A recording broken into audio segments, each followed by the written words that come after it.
하나님 말씀 여호수아 1장 1절에서 9절입니다. 한 절씩 교독하겠습니다. 여호와의 종 모세가 죽은 후에 여호와께서 모세의 수종자 눈의 아들 여호수아에게 말씀하여 이르시되 내 종 모세가 죽었으니 이제 너는 이 모든 백성과 더불어 일어나 이 요단을 건너 내가 그들 곧 이스라엘 자손에게 주는 그 땅으로 가라.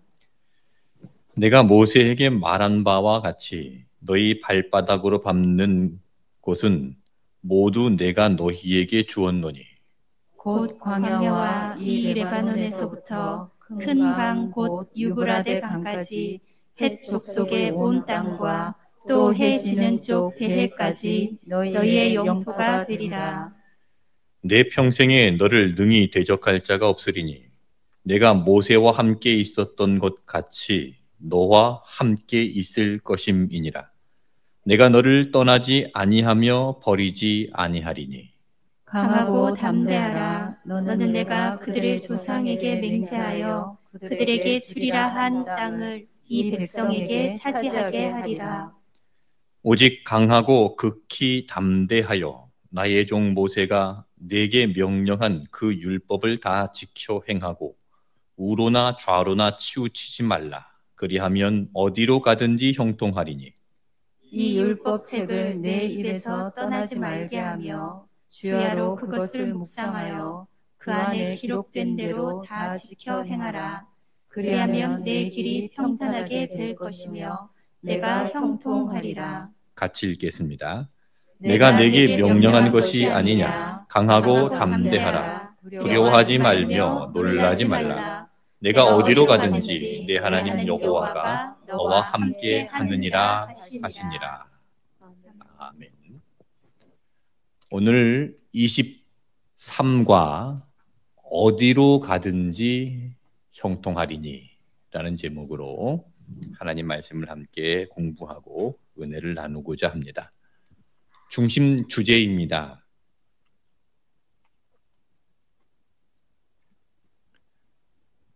같이 읽겠습니다. 우리가 하나님의 약속을 굳게 믿고 말씀대로 순종하면 형통하게 하시는 하나님께서 우리와 언제나 함께 하시며 우리를 통해 하나님의 뜻을 이루어 가십니다.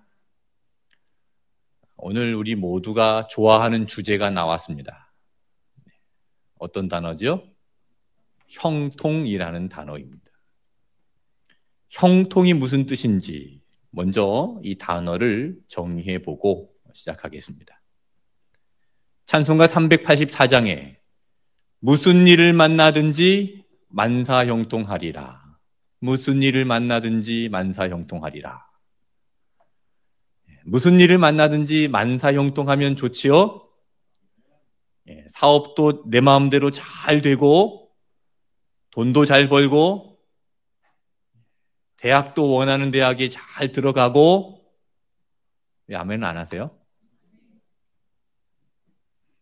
직장도 잘 취업하고 결혼도 잘하고 건강도 회복되고 우리의 소원대로 다 되면 좋지요? 이 만사형통이라는 단어가 국어사전에 보니까 모든 일이 뜻대로 잘 되는 것 이렇게 되어 있습니다. 그런데 성경에서 말하는 형통이라는 의미는 조금 다릅니다. 형통이라는 말은 히브리어로 찰라흐라는 단어인데 이 단어는 앞으로 나아가다, 장애물을 뛰어넘다, 건너가다 라는 의미를 가지고 있습니다. 앞으로 나아가는데 장애물이 있으면 어떻게 해야 됩니까? 돌아갑니까? 포기합니까? 장애물을 넘고 가는 것, 그것이 형통입니다. 우리 앞에 장애물이 있습니다. 사단의 방해가 있습니다. 수많은 적들과 높은 산이 있고 여러 가지 숙제들이 우리 앞에 있습니다. 그러나 하나님의 뜻이라면 분명히 그 장애물들을 넘을 수 있습니다. 이렇게 하나님의 뜻대로 내 마음대로가 아닌 하나님의 뜻대로 장애물들을 넘어서 앞으로 나아가는 것, 그것이 형통입니다. 그래서 형통은, 여러분 한번 따라해 보겠습니다. 형통은 나의 순종과 나의 믿음을 통해서 하나님의 뜻과 계획을 이루는 것입니다. 형통은 나의 순종과 믿음을 통해서 하나님의 뜻과 계획을 이루는 것입니다. 자, 그럼 만사 형통은 무엇입니까? 국어사전에는 모든 일이 뜻대로 잘 되는 것이다 그랬는데, 자, 성경에서 말씀하고 있는 만사 형통은 무엇입니까? 비슷합니다. 그런데 나의 뜻대로 잘 되는 것이 아니라 하나님의 뜻대로 잘 되는 것, 그것이 만사 형통입니다. 모든 것이 나의 뜻대로 되는 것이 아니라 모든 것이 하나님의 뜻대로 잘 되는 것, 그것이 만사 형통입니다. 우리 옆에 계신 분들 이렇게 축복하겠습니다. 만사 형통하십시오. 네. 자, 오늘 말씀 설명입니다. 함께 읽겠습니다. 하나님께서는 여호수아에게 두 가지 중요한 말씀을 하십니다. 그것은 이스라엘 백성을 이끌고 요단을 건너 가나안 땅으로 가라는 것과 그 땅을 차지하라는 것입니다. 하나님께서는 신명기에 기초하여 강하고 담대하게 율법을 지킬 것과 내가 너와 함께 할 것이라고 여호수아에게 말씀하십니다. 우리 삶에서 중요한 것은 하나님을 믿는 것입니다. 하나님을 굳게 믿으며 하나님의 말씀에 순종하면 하나님께서 우리를 통해 약속을 이루어 가십니다. 하나님은 계획하시고 그 계획하신 일을 섭리를 통해서 이루어 가십니다. 삼위일체의 하나님은 지금도 일하고 계십니다. 하나님은 우리를 사랑하셨고 예수님은 그 사랑을 십자가에서 나타내셨고 성령님은 그 하나님의 사랑과 예수님의 십자가를 증거하십니다. 지금도 그 일을 진행 중에 계십니다. 하나님께서 계획하신 일들을 이루어 가시기를 원하시는데 그 일들을 교회를 통해서 이루어 가기를 원하시고 저와 여러분을 통해서 이루어 가기를 원하십니다. 그것이 만사형통의 비결입니다. 그것을 벗어나서 만사형통은 세속적인 것이고 그 안에서의 만사형통이 하나님께서 기뻐하시는 길인 줄로 믿습니다. 자, 오늘 첫 번째 대지를 함께 읽어보겠습니다. 하나님께서는 약속을 이루어 가십니다. 하나님께서 여호수아를 지도자로 위임하시면서 가장 먼저 이 가나안 땅에 대한 약속을 재확인시키십니다. 자, 오늘 여호수아 1장 3절과 4절 말씀 봅니다. 내가 모세에게 말한 바와 같이 너희 발바닥으로 밟는 곳은 모두 내가 너희에게 주었노니 곧 광야와 이 레바논에서부터 큰 강 곧 유브라데 강까지 해쪽 속의 온 땅과 또 해지는 쪽 대해까지 너희의 영토가 되리라. 여호수아에게 이 땅을 재확인시켜 주시는데 이 땅은 언제부터 약속된 땅입니까? 아브라함 때부터 약속된 땅입니다. 아브라함에게 약속하실 때 땅을 주겠다. 이삭에게도 땅을 주겠다. 야곱에게도 땅을 주겠다. 모두 이제 계속해서 창세기에 이 땅을 언급하면서 하나님께서 약속을 하시는데 이 성경에서 의미하는 땅은 한국 사람들이 좋아하는 그런 땅의 개념과는 조금 다릅니다. 누가 그러더라고요. 땅만 있으면 땅땅거리고 산다. 네. 우리 한국 사람들은 땅을 좋아합니다. 이 땅은 무슨 개념입니까? 부의 상징입니다. 그러나 성경에서 말씀하고 있는 땅은 언약의 개념입니다. 성경에서 이 땅을 언급하실 때 항상 언약이 같이 나옵니다. 아브라함에게도 그렇게 말씀하셨고 이삭에게도 야곱에게도 그렇게 말씀하셨습니다. 이 모세오경의 땅에 대한 이야기가 많이 나옵니다. 창세기, 출애굽기, 레위기, 민수기, 신명기에 보면 땅. 땅이 없으면은 모세오경이 내용이 전개되지 않습니다. 애굽 땅에서 나와서 가나안 땅으로 들어가는 겁니다. 새벽에 신명기 말씀을 묵상하고 있는데 이 신명기 말씀에도 이 땅이 많이 나옵니다. 오늘 한 구절만 읽어보겠습니다. 신명기 4장 40절입니다. 오늘 내가 네게 명령하는 여호와의 규례와 명령을 지키라. 너와 네 후손이 복을 받아 내 하나님 여호와께서 내게 주시는 땅에서 한없이 오래 살리라. 자, 이 땅을 언급하면서 명령과 규례를 지키면 약속된 땅에서 어떻게 할 것이라고요? 한없이, 제한 없이 너희들이 원하는 그 이상으로 영원토록 오랫동안 살릴 것이다. 이게 신명기 말씀에 이게 계속 반복이 되는 거예요. 많이 들어보셨죠? 이런 말씀들이 계속해서 반복됩니다. 명령과 규례와 법도를 지키면 이 땅에 들어가서 너희들이 잘 살고 이 땅에서 행복하게 살고 이 땅에서 오랫동안 살 것이다. 신명기에서 계속 반복적으로 신신당부하고 있습니다. 어떻게 하라고요? 명령과 규례를 지키라. 그런데 그 약속을 지키지 못합니다. 명령을 지키지 못해서 우상 숭배하고 그래서 결국 나중에 바벨론을 들어서 하나님께서 그 땅을 빼앗기게 하셨습니다. 백성들이 그 땅을 잃어버렸습니다. 잃어버린 땅, 그 땅을 하나님께서 어떻게 하십니까?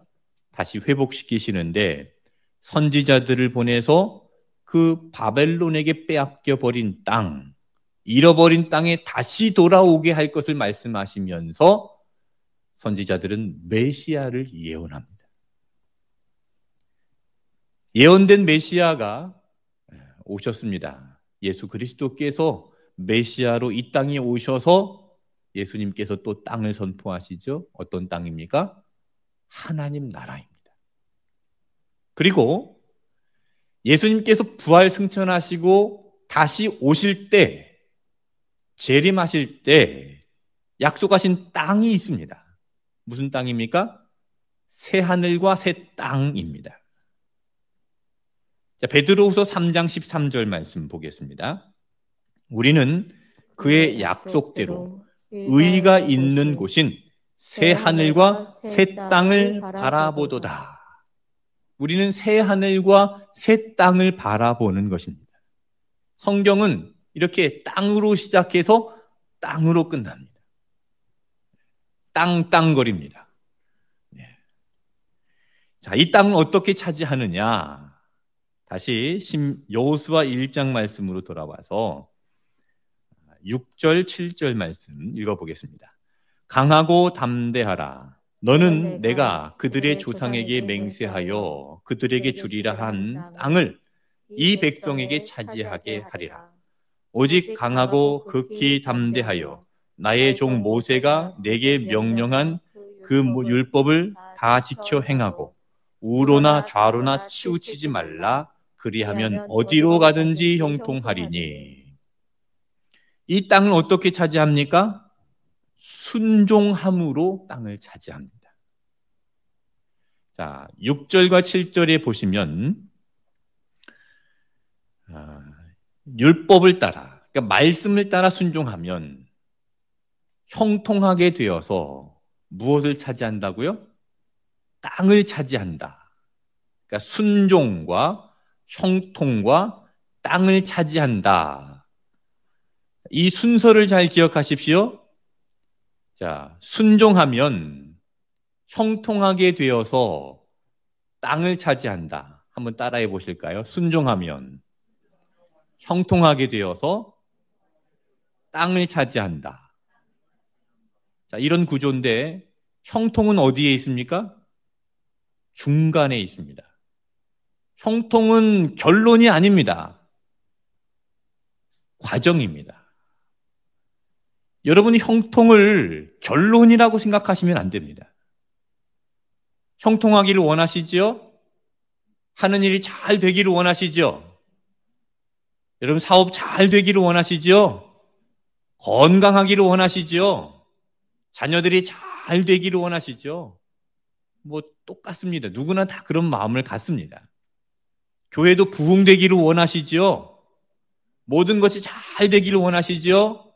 그런데 왜 그것이 잘 돼야 되는 것이냐?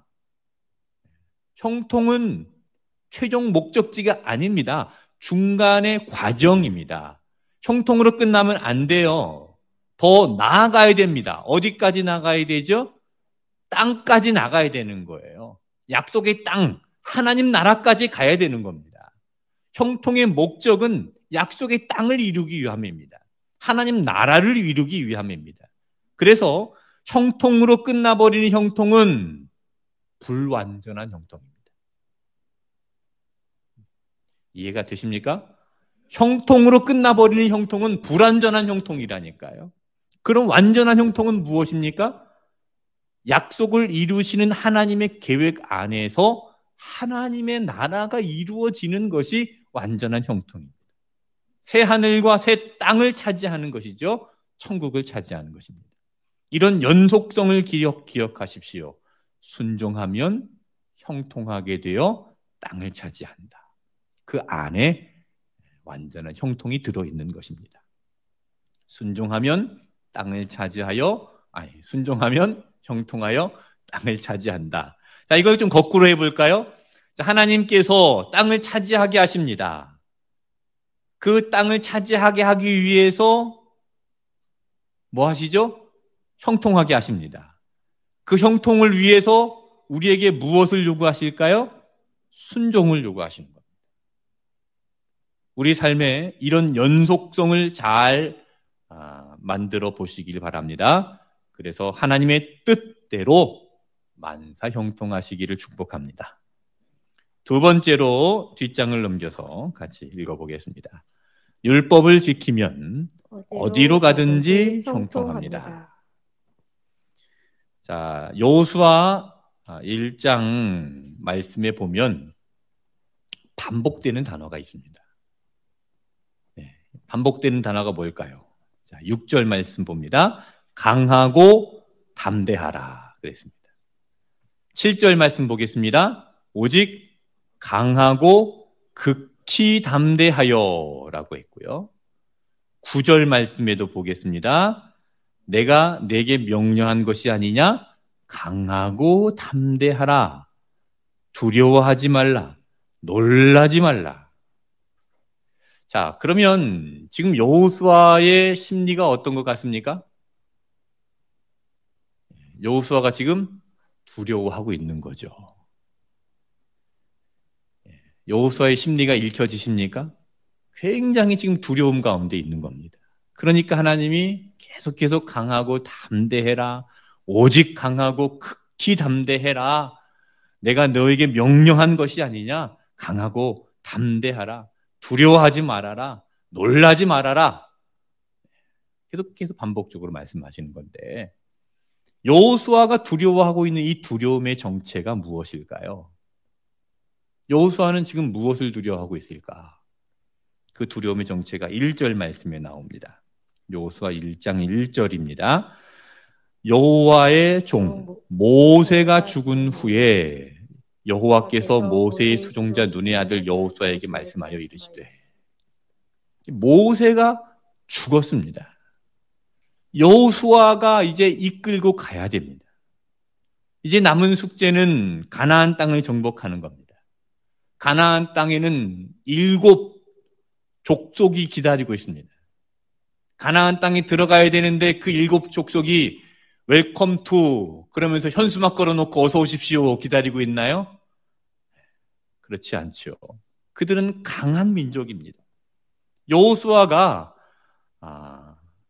그 땅에 들어가서 다 봤습니다. 오래전에. 가데스 바네아에서 12명이 정탐꾼을 보낼 때 여호수아가 그 중에 한 사람이었습니다. 그래서 그 땅 백성들이 어떤 백성들인지 어떤 민족인지 보았습니다. 자, 민수기 13장 33절에 정탐꾼들이 보고한 내용입니다. 같이 읽겠습니다.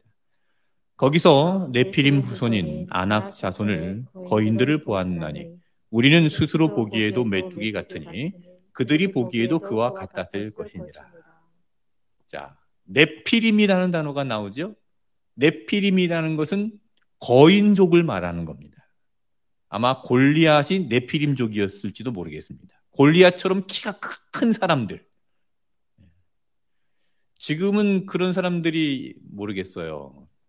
지금 뭐 최용만 같은 사람, 그보다 더 큰 사람, 그런 거인족이 있었는데 여호수아가 그 땅을 정탐해서 그 사람들을 봤습니다. 그들의 무기를 봤습니다. 그들의 군대를 봤습니다.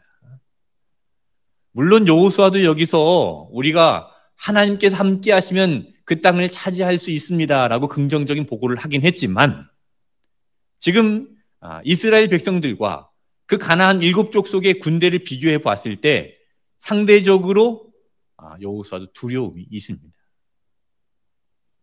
그리고 모세가 없습니다. 모세를 믿고 나왔고 모세를 따라가는데 모세가 없습니다. 모세가 죽었습니다. 그래서 여호수아는 두려움이 있는데 그보다 또 더 큰 두려움이 하나 더 있었습니다. 무엇이 두려웠을까요? 누가 두려웠을까요? 이스라엘 백성들입니다.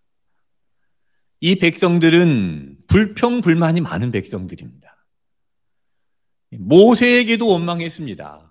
아니 하나님과 독대를 하는 그 모세에게도 불평불만을 늘어놓고 모세에게도 막 데모하는 그 민족들인데 여호수아가 그걸 다 봤는데 지도자가 된다는 것 두려운 일입니다. 저도 그런 두려움이 있습니다. 이제 온누리교회에 부임한 지 3년째 되어 가고 있습니다. 처음에 부임할 때 내가 과연 할 수 있을까? 내가 과연 담임 목회를 할 수 있을까? 부목사만 해봤잖아요. 그리고 담임 목사는 처음인데 내가 과연 담임 목사를 할 수 있을까? 과연 감당할 수 있을까? 부목사 때는 참 편했어요. 그냥 시키는 대로 하면 됐거든요. 책임질 일도 없고 그냥 그날 설교할 것 하고 뭐 그냥 목사님이 시키면 시키는 대로만 하면 됐거든요. 근데 담임 목사가 된다는 것은 참 두려운 일입니다. 3년째 되어 가고 있는데 아직도 저에게 그 두려움이 남아 있는 것이 사실입니다. 지도자가 된다는 것은 두려움입니다. 그러나 오늘 이 말씀에서 저도 힘을 얻습니다. 모세가 어떻게 출애굽의 지도자가 되었는가? 출애굽기 3장 12절 말씀에 보면 하나님께서 말씀하시는데 모세가 하나님께 내가 누구인데 감히 지도자가 될 수 있습니까? 라고 물었을 때 하나님께서 말씀하십니다. 출애굽기 3장 12절입니다. 하나님이 이르시되 내가 반드시 너와 함께 있으리라. 내가 그 백성을 애굽에서 인도하여 낸 후에 너희가 이 산에서 하나님을 섬기리니 이것이 내가 너를 보낸 증거니라. 하나님께서 반드시 너와 함께 있으리라. 모세에게 그렇게 말씀하셨습니다. 모세는 말주변도 없고 이제 지도자가 될 만한 자격이 나는 없다. 그렇게 생각을 했는데 하나님께서 반드시 너와 함께 있으리라. 그렇게 말씀하셨고, 자, 여호수아가 어떻게 가나안 정복의 지도자가 되는가? 5절 말씀, 여호수아 1장 5절입니다. 내 평생에 너를 능히 대적할 자가 없으리니 내가 모세와 함께 있었던 것 같이 너와 함께 있을 것임이라. 내가 너를 떠나지 아니하며 버리지 아니하리니. 여호수아가 어떻게 지도자가 됩니까? 모세와 함께 있었던 것 같이 너와 함께 있으리라. 자, 9절 말씀도 읽겠습니다. 내가 내게 명령한 것이 아니냐. 강하고 담대하라. 두려워하지 말며 놀라지 말라. 내가 어디로 가든지 내 하나님 여호와께서 너와 함께 하시느니라 하시니라. 내가 너와 함께 하느니라. 모세도 하나님께서 함께 하심으로 출애굽의 지도자가 되었습니다. 여호수아도 하나님께서 함께 하심으로 가나안 정복의 지도자가 되었습니다. 지도자의 능력은 하나님께서 함께 하심입니다. 말을 잘해서 지도자가 아닙니다. 경험이 많아서 지도자가 아닙니다. 능력이 있어서 지도자가 아닙니다. 똑똑해서 지도자가 아닙니다. 지도자의 능력은 하나님께서 함께 하심입니다. 그러면 여호수아에게 오늘 이 본문에서 말씀하고 있는 형통은 무엇입니까? 바로 하나님의 함께 하심입니다. 형통은 하나님께서 함께 하시는 것입니다. 하나님은 함께 하셔서 하나님께서 계획하신 일들을 하십니다. 우리 앞에 장애물이 있고 수많은 적들과 많은 산들이 있을지라도 하나님은 함께 하셔서 그것을 넘어가게 하십니다. 이것이 형통입니다. 모세를 통해서 출애굽을 하셨고 여호수아를 통해서 가나안을 정복하신 하나님께서 저와 여러분을 통해서 하나님의 나라를 이루기를 원하십니다. 믿습니까? 그래서 저와 여러분에게도 여호수아에게 주신 형통이 있습니다. 여호수아에게 그 형통을 위해서 당부하신 것 8절 말씀인데 같이 읽어보겠습니다. 이 율법책을 내 입에서 떠나지 말게 하며 주야로 그것을 묵상하여 그 안에 기록된 대로 다 지켜 행하라. 그리하면 내 길이 평탄하게 될 것이며 내가 형통하리라. 여호수아가 율법을 지키고 좌로나 우로나 치우치지 않고 말씀을 묵상하며 그대로 행하면 하나님께서 어떻게 하신다고요? 내